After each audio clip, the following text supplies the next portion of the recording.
नमस्कार दोस्तों, आइए जानते हैं आज मध्य प्रदेश की बड़ी खबरें। आज की पहली खबर है कि उज्जैन में मस्जिद समेत 50 मकानों पर चला बुलडोजर। उज्जैन में महाकालेश्वर मंदिर के विस्तार के लिए शनिवार को निजामुद्दीन कॉलोनी के 257 मकानों को हटाने की कार्रवाई शुरू कर दी गई। प्रशासन ने मकान मालिकों को पहले ही नोटिस दे दिए थे। शुक्रवार रात मुनादी करवाई और लोगों को मकान खाली करने का अल्टीमेटम दिया था। शनिवार सुबह प्रशासन ने मकानों से सामान हटवाकर उन्हें पूरी तरह खाली करवा लिया। इस दौरान पुलिस बल भी मौके पर तैनात रहा। बता दें, महाकाल लोक के विस्तार के लिए करीब 2.25 हेक्टेयर जमीन का अधिग्रहण किया गया है। यहां रहने वालों को 32 करोड़ रुपए का मुआवजा भी दिया गया है। मध्य प्रदेश के 34 जिलों में होगी बारिश। मध्य प्रदेश में अगले 2 दिन तक कड़ाके की ठंड पर ब्रेक रहेगा। 11 और 12 जनवरी को ग्वालियर, जबलपुर समेत 34 जिलों में बारिश होने का अलर्ट है। वहीं नर्मदापुरम, शिवपुरी, गुना, अशोकनगर, हरदा, बैतूल और बुरहानपुर में शनिवार को ओले भी गिर सकते हैं। मौसम विभाग के मुताबिक 13 जनवरी से तेज सर्दी का तीसरा दौर फिर से आएगा। इस महीने 20 से 30 जनवरी तक तेज सर्दी का दौर रहेगा। 22 दिन तक शीतलहर चलेगी। मौसम वैज्ञानिक वीएस यादव ने बताया, वेस्टर्न डिस्टर्बेंस, पश्चिमी विक्षोभ की वजह ओले बारिश का अलर्ट है। इस दौरान दिन रात के तापमान में बढ़ोतरी होगी, लेकिन सिस्टम के आगे जाने के बाद ठंड का असर बढ़ जाएगा। 13 जनवरी से फिर से पारा लुढ़क जाएगा। जबलपुर, छतरपुर, पन्ना, सतना, रीवा, मऊगंज, सीधी, सिंगरौली, मैहर, दमोह, कटनी, उमरिया, शहडोल, अनूपपुर, डिंडौरी, मंडला, नरसिंहपुर, सिवनी, छिंदवाड़ा, पांडुर्णा, बैतूल में बारिश हो सकती है।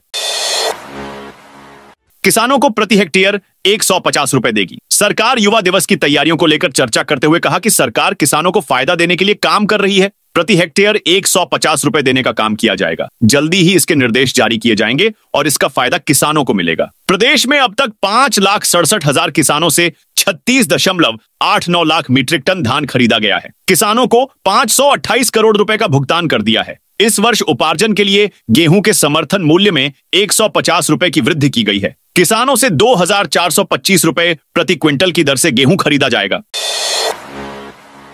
जबलपुर में चाइनीज मांझे पर लगा प्रतिबंध। जबलपुर जिला प्रशासन ने मकर संक्रांति से पहले चाइनीज मांझे की बिक्री पर पूर्ण प्रतिबंध लगा दिया है। कलेक्टर दीपक सक्सेना ने भारतीय नागरिक सुरक्षा संहिता 2023 की धारा 163 के तहत यह आदेश जारी किया है। चाइनीज मांझे से होने वाली दुर्घटनाओं को देखते हुए यह कदम उठाया गया है। यह मांझा नायलॉन और मेटेलिक पाउडर से बनाया जाता है, जो इसे अत्यंत खतरनाक बनाता है। पिछले कुछ वर्षों में इससे कई गंभीर हादसे हुए हैं। इंदौर के 2 पुलों को चौड़ा करेंगे। शहर की व्यस्त सड़कों पर ट्रैफिक सुगम बनाने के लिए महापौर परिषद में 2 ब्रिज बनाने का निर्णय लिया गया है। इसमें जंजीरवाला चौराहा से इंडस्ट्री हाउस के पुल को चौड़ा करने से बीआरटीएस की ओर आने जाने वाले ट्रैफिक को बड़ी राहत मिलेगी, क्योंकि इस सड़क के लेफ्ट ऑफ राइट टर्न को भी चौड़ा कर दिया है। इसी तरह मालवा मिल से पाटनीपुरा के बीच की पुलिया को भी चौड़ा किया जा रहा है। दोनों के निर्माण में करीब 10 करोड़ का खर्च आएगा। शुक्रवार को एमआईसी सदस्य ने दोनों के निर्माण स्थल का निरीक्षण किया और अतिक्रमण हटाने के निर्देश दिए हैं। एमपी की महिलाओं के लिए सरकार चलाएगी मिशन। युवा शक्ति मिशन के बाद सरकार अब महिला शक्ति मिशन की तैयारी कर रही है। यह मिशन भी इसी माह शुरू किया जाना है। इसमें महिलाओं के समग्र विकास की चिंता होगी और उस अनुरूप प्रत्येक स्तर पर विभागों को अलग अलग काम करने होंगे। इसमें कई राज्यों के कामों को शामिल किया गया है। मुख्यमंत्री मोहन यादव ने शुक्रवार को अधिकारियों के साथ बैठक कर मिशन की तैयारियों को लेकर चर्चा की। यह भी कहा कि मिशन में महिलाओं के कल्याण से जुड़े प्रत्येक बिंदु शामिल होने चाहिए। सूत्रों के अनुसार मिशन मकर संक्रांति पर शुरू हो सकता है। शहर में जल्द दौड़ेंगी इलेक्ट्रिक बसें। नए साल में भोपाल सिटी लिंक लिमिटेड शहर के हजारों विद्यार्थियों को एक बार फिर लो फ्लोर बसों में पास सुविधा देने जा रहा है। भोपाल सिटी लिंक लिमिटेड ने हाल ही में इलेक्ट्रिक बस चलाने का रिक्वेस्ट फॉर टेंडर डॉक्यूमेंट जारी किया है। इस प्रस्ताव के अंतर्गत केंद्र सरकार और राज्य सरकार द्वारा आर्थिक सहायता के बाद प्रदेश के 6 शहर में 552 इलेक्ट्रिक बस चलाने की योजना है। पहले चरण में भोपाल में 22 इलेक्ट्रिक बसें चलाई जाएंगी, जिनकी संख्या 100 तक बढ़ाई जानी है। एमपी नगर में कोचिंग आने वाले हर्षित ने कहा कि अगर स्टूडेंट पास लागू होता है तो कोचिंग क्लासेस और अन्य छात्रों को किराए में 50% से अधिक की छूट मिलेगी। जिन छात्राओं की कोचिंग क्लासेस देर शाम को खत्म होती है, उन्हें परिवहन पर अधिक खर्च करना पड़ता है। जल्दी आने जाने के लिए ई रिक्शा लेने से खर्च 3 गुना बढ़ जाता है। एमपी से महाकुंभ मेले के लिए चलेंगी 4 स्पेशल ट्रेनें। अगर आप प्रयागराज में होने वाले महाकुंभ में जाने का प्लान बना रहे हैं तो रेलवे ने आपको बड़ी खुशखबरी दी है। यात्रियों को जानकारी के लिए बता दें कि मध्य प्रदेश से कुंभ जाने वाले यात्रियों के लिए 4 नई ट्रेनों का ऐलान किया गया है। ये ट्रेनें 13 जनवरी से 26 फरवरी तक चलाई जाएंगी। एमपी मंत्रालय में नई अटेंडेंस व्यवस्था। राज्य मंत्रालय में कार्यरत 1700 अधिकारियों और कर्मचारियों के लिए नई बायोमेट्रिक अटेंडेंस व्यवस्था लागू की जा रही है। सामान्य प्रशासन विभाग के निर्देश पर 24 जनवरी 2025 तक सभी कर्मचारियों को आधार आधारित फेस अटेंडेंस आईडी बनवानी होगी। नई व्यवस्था के तहत कर्मचारियों को मंत्रालय में प्रवेश और निकास के समय अपना चेहरा और आंखों का रेटिना स्कैन कराना होगा। यह आधुनिक सिस्टम आर्टिफिशियल इंटेलिजेंस का उपयोग कर उम्र के साथ चेहरे में आने वाले बदलावों को भी पहचान सकता है। इंदौर में 25 एंट्री एग्जिट पॉइंट पर लगेंगे हाईटेक कैमरे। अब इंदौर शहर में फर्राटा भरने से पहले सावधान हो जाइए। शहर के 17 चौराहों पर चालान काटे जाएंगे। यहां लगे कैमरों को अपग्रेड किया गया है। 40 किलोमीटर की रफ्तार से अधिक पर वाहन चलाने पर चालानी कार्रवाई की जाएगी। दरअसल स्मार्ट सिटी प्रोजेक्ट के तहत शहर के 25 मार्ग पर speed violation detection SVD system और 25 एंट्री एग्जिट पॉइंट पर हाईटेक कैमरे लगाए जा रहे हैं। इस प्रोजेक्ट से जहां तेज रफ्तार से वाहन चलाने वाले चालकों के मोबाइल पर सीधे ई चालान पहुंचेगा, वहीं शहर के प्रवेश और निकासी मार्ग से आने जाने वाले वाहनों के पंजीयन नंबर दर्ज कर डेटाबेस भी तैयार किया जाएगा। 16 आईएफएस अफसरों के प्रमोशन। राज्य शासन ने नए साल में 10 दिन देरी से भारतीय वन सेवा आईएफएस अफसरों की पदोन्नति के आदेश जारी कर दिए। 2007 से 2011 बैच के 16 अफसरों को पदोन्नत किया गया है, जबकि 2012 बैच के 5 अफसरों को सिलेक्शन ग्रेड देते हुए प्रवर श्रेणी वेतनमान और 2016 बैच के 12 अफसरों को कनिष्ठ प्रशासनिक ग्रेड वेतनमान का लाभ दिया गया है। कुल मिलाकर 33 अफसरों को हाल ही में हुई डीपीसी का लाभ मिला है। शुक्रवार को छुट्टी से लौटे सचिव वन अतुल कुमार मिश्रा ने पदोन्नति के आदेश जारी कर दिए। 12 जनवरी को स्कूलों में होगा सामूहिक सूर्य नमस्कार। स्वामी विवेकानंद के जन्म दिवस युवा दिवस के अवसर पर 12 जनवरी को सुबह 9 से 10:30 तक सभी विद्यालयों, महाविद्यालयों, शिक्षण संस्थाओं में सामूहिक सूर्य नमस्कार का आयोजन किया जाएगा। जिला स्तरीय कार्यक्रम शासकीय कन्या उच्चतर माध्यमिक विद्यालयगंज में आयोजित होगा। इस अवसर पर सभी कार्यक्रमों में आकाशवाणी से प्रातः 9:30 से 10:15 तक राष्ट्रगीत, स्वामी विवेकानंद की वाणी, मुख्यमंत्री डॉ. मोहन यादव का रिकॉर्डेड संदेश तथा सामूहिक सूर्य नमस्कार एवं प्राणायाम का प्रसारण किया जाएगा। बड़े होटल में खाना होगा महंगा, अब 18% जीएसटी लगेगा। 1 अप्रैल 2025 से होटल पर लगने वाले जीएसटी और इनपुट टैक्स क्रेडिट की व्यवस्था में बदलाव होने जा रहा है। बड़े होटल जिनमें किसी भी रूम का तय किराया 7,500 रुपए से अधिक का होता है, वहां मौजूद रेस्टोरेंट में खाना खाने पर 18% की दर से टैक्स देना होगा, जबकि अन्य किसी भी होटल के रेस्टोरेंट में जीएसटी की दर 5% ही रहेगी।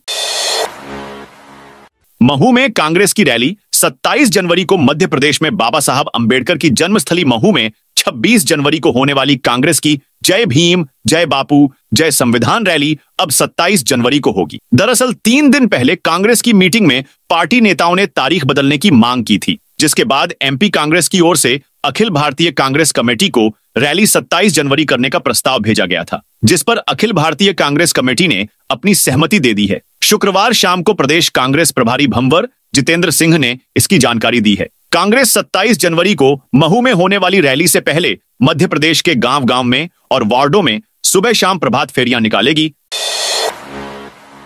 इंदौर में चाइनीज मांझे को लेकर रोको टोको अभियान M.P। Transco Madhya Pradesh power transmission company ने इंदौर की ट्रांसमिशन लाइनों के समीप चाइनीज मांझे से पतंग उड़ाने के कारण दुर्घटना की आशंकाओं पर अंकुश लगाने व नागरिकों को सतर्क व सुरक्षित करने के लिए रोको टोको अभियान चलाया है। इसके लिए M.P। ट्रांसको ने इंदौर के जिला प्रशासन से चाइनीज मांझे के इस्तेमाल पर रोक तथा ट्रांसमिशन लाइनों के समीप के उन क्षेत्रों को संवेदनशील और खतरनाक घोषित करने के लिए पत्र लिखकर अनुरोध किया, जहां दुर्घटनाओं की आशंकाएं अधिकतम हैं। इस पर जिला प्रशासन ने प्रतिबंधात्मक आदेश जारी किया है। एमपी में 3 जिले तोड़कर इंदौर बनेगा metropolitan region. Indore metropolitan region IMR बनाने पर काम शुरू हो गया है। फिलहाल मध्य प्रदेश के उज्जैन, देवास और धार की सरहद को कम ज्यादा करने पर राजधानी स्तर पर मंथन चल रहा है। महत्वपूर्ण होने पर इनके कुछ क्षेत्र को बढ़ाया जा सकता है। इस पर जल्द फैसला होगा। इधर कंसल्टेंट कंपनी ने इंदौर के साथ तीनों जिलों के 26 विभागों से भी डाटा मांग लिया है। इंदौर, उज्जैन, देवास और धार को मिलाकर साल 2051 के हिसाब से IMR तैयार किया जा रहा है। शहडोल जिले को मिली 4 मोबाइल मेडिकल यूनिट। शहडोल ग्रामीण एवं दूर दराज के क्षेत्रों में गुणवत्ता युक्त स्वास्थ्य सेवा आसानी से उपलब्ध हो सके, इसके लिए जिले को 4 मोबाइल मेडिकल यूनिट की सौगात मिली है। यह एक चलित अस्पताल के रूप में गांव-गांव जाकर कमजोर एवं जनजातीय समूह के लिए स्वास्थ्य सुविधा उपलब्ध कराएगी। खासकर यह सुविधा बैगा बाहुल्य क्षेत्र के लिए शासन के माध्यम से उपलब्ध कराई गई है। मुख्य चिकित्सा एवं स्वास्थ्य अधिकारी से प्राप्त जानकारी के अनुसार 4 मोबाइल मेडिकल यूनिट जल्द ही जिले में पहुंच जाएंगी और इस सुविधा का लाभ ग्रामीणों को मिलना शुरू हो जाएगा। वायु गुणवत्ता सुधारने 3 तरह के प्रयास करेगा। नगर निगम नेशनल क्लीन एयर प्रोग्राम की मासिक बैठक बुधवार को स्मार्ट सिटी कार्यालय में आयोजित की गई। शहर में वायु गुणवत्ता सुधार के लिए किए जा रहे विभिन्न कार्यों की निगमायुक्त राजकुमार खत्री ने समीक्षा की। उन्होंने कहा कि शहर की वायु में मौजूद PM 2.5 और PM.10 पार्टिकल्स को कम करने के प्रयास किए जा रहे हैं। प्रत्येक रहवासी की उच्च जीवन गुणवत्ता के लिए नगर निगम अब स्मार्ट सिटी आधुनिक तकनीकी का प्रयोग कर सुविधाओं को बेहतर बनाने का प्रयास कर रही है। सिटी एक्शन प्लान के तहत तैयार ही विकास कार्य किए जा रहे हैं। बैठक में प्रदूषण कंट्रोल बोर्ड, RTO, पुलिस विभाग, स्मार्ट सिटी के अधिकारी उपस्थित थे। कुंभ के लिए स्पेशल कोच। महाकुंभ के लिए लोगों की सुविधा बढ़ाने के उद्देश्य से रेलवे, परिवहन और उड्डयन विभाग सक्रिय रूप से तैयारी कर रहे हैं। विशाल आयोजन के दौरान देश भर से आने वाले श्रद्धालुओं को बेहतर यात्रा अनुभव देने के लिए कई कदम उठाए जा रहे हैं। झांसी रेल कारखाने में महाकुंभ के लिए स्पेशल कोच बनाए जा रहे हैं, जिसमें QR कोड लगाए गए हैं। इसे स्कैन करते ही प्रयागराज रेलवे स्टेशन ट्रेनों से लेकर महाकुंभ की पूरी जानकारी प्राप्त हो जाएगी। इस बार 4000 हेक्टेयर मेला क्षेत्र है, जिसे 25 सेक्टरों में बांटा गया है। इनकम टैक्स का छापा मारने पहुंची टीम, मिल गए मगरमच्छ। मध्य प्रदेश के सागर जिले के अंतर्गत आने वाले बंडा से भाजपा के पूर्व विधायक हरवंश सिंह राठौर के बंगले पर आयकर विभाग के सर्वे के बाद वन विभाग के अमले ने 2 मगरमच्छों का रेस्क्यू किया। आयकर के सर्वे के दौरान बंगला परिसर में मगरमच्छ पले होने का खुलासा हुआ था, जिसकी जानकारी उन्होंने वन विभाग को दी। इसके बाद शुक्रवार को पहुंची उत्तर वन मंडल की टीम ने 2 मगरमच्छों का रेस्क्यू किया। राठौर के बंगले पर एक बार फिर सरकारी अमला के पहुंचने की जानकारी लगते ही बाहर भीड़ जमा हो गई। MP को बड़ी सौगात। देश की आधुनिकतम ट्रेन वंदे भारत एक्सप्रेस के मामले में MP लकी स्टेट कहा जाता है। 2 साल पहले PM नरेंद्र मोदी द्वारा भोपाल में पहली वंदे भारत एक्सप्रेस को हरी झंडी दिखाए जाने के बाद से यहां कई नई ट्रेनें चालू हो चुकी हैं। अब मध्य प्रदेश को एक और बड़ी सौगात मिली है। प्रदेश की राजधानी भोपाल में वंदे भारत एक्सप्रेस का मेंटेनेंस हब बनाया जा रहा है। इसका निर्माण निशातपुरा कोच फैक्ट्री परिसर में होगा। करोड़ों का यह प्रोजेक्ट 3 चरणों में पूरा किया जाएगा, जिससे कई युवाओं को रोजगार भी मिलेगा। वंदे भारत एक्सप्रेस के मेंटेनेंस और ओवरहॉलिंग हब निर्माण की प्रक्रिया प्रारंभ भी हो गई है। सदस्यता और महापौर परिषद से दिया इस्तीफा। इंदौर शहर में MIC सदस्य जीतू यादव और पार्षद कमलेश कालरा के बीच चल रहे विवाद के बीच शनिवार को बड़ा मोड़ आ गया। जीतू यादव ने भाजपा और महापौर परिषद से इस्तीफा दे दिया है। जानकारी के मुताबिक पार्षद के बेटे के साथ हुई मारपीट के मामले में प्रधानमंत्री कार्यालय से जानकारी ली जा रही थी। इसी के बाद जीतू यादव ने पदों से इस्तीफा दे दिया। मध्य प्रदेश में भी होगी ई कैबिनेट। देश में उत्तराखंड के बाद अब मध्य प्रदेश में भी ई कैबिनेट बैठक शुरू की जाएगी। नए वर्ष में नवाचार करते हुए मोहन सरकार ने इसका निर्णय लिया है। यह पूरी तरह पेपरलेस रहेगी। इसके लिए भारत सरकार के राष्ट्रीय सूचना केंद्र NIC ने पोर्टल बनाया है। इसके उपयोग की विधि बताने के लिए अधिकारियों को दिसंबर में प्रशिक्षण भी दिया जा चुका है। बता दें, उत्तराखंड में इसकी शुरुआत 4 वर्ष पहले हुई थी। अब मध्य प्रदेश में इसे लागू करने के क्रम में मंत्रालय स्थित विभिन्न विभागों में ई फाइलिंग व्यवस्था को लागू किया गया है। मध्य प्रदेश में उद्योगों को नगरीय निकायों से नहीं लेना होगा फायर सेफ्टी प्रमाण पत्र। मध्य प्रदेश में कारखाना अधिनियम 1948 के अंतर्गत स्थापित उद्योगों को नगरीय निकायों से अलग से फायर सेफ्टी संबंधी प्रमाण पत्र नहीं लेना होगा। संगठनों की मांग पर राज्य सरकार इस प्राविधान में संशोधन करने जा रही है। दरअसल नगरीय विकास एवं आवास विभाग ने आग लगने की घटनाओं को देखते हुए फायर सेफ्टी के प्राविधानों का कड़ाई से पालन करने के निर्देश दिए थे। इसके अनुसार उद्योगों को नोटिस दिए जा रहे थे। प्रदेश सरकार वर्ष 2025 को उद्योग वर्ष के रूप में मना रही है। बालाघाट में कागजों में पॉलीथीन पर प्रतिबंध। बालाघाट नगरपालिका क्षेत्र में सिंगल यूज पॉलीथीन का उपयोग बेरोकटोक जारी है। नाम ना उजागर नहीं करने की शर्त पर एक कर्मचारी ने बताया है कि नगरपालिका के आंकड़ों के अनुसार प्रतिदिन शहर से एकत्र किए जाने वाले 20 टन कचरे में से लगभग 1 टन पॉलिथीन निकलती है। नगर के सभी व्यावसायिक प्रतिष्ठानों, सब्जी बाजार, होटल, मिठाई की दुकानें, डेयरी, किराना और कपड़ा दुकानों में खुलेआम पॉलिथीन का इस्तेमाल हो रहा है। यह स्थिति तब है जब नगर पालिका ने पॉलिथीन पर पूर्ण प्रतिबंध लगाने का आदेश जारी किया था। धार में भाजपा का संविधान गौरव अभियान शुरू। भारतीय जनता पार्टी भारतीय संविधान के 75 वर्ष पूर्ण होने के उपलक्ष्य में संविधान गौरव अभियान का आयोजन कर रही है। यह अभियान 11 से 25 जनवरी तक चलेगा, जिसमें संविधान के मूल्यों और सिद्धांतों का प्रचार किया जाएगा। तो दोस्तों, यह थी आज मध्य प्रदेश की बड़ी खबरें। आप इस वीडियो को कौन से जिले देख रहे हैं, उस जिले का नाम जरूर कमेंट में बताइए।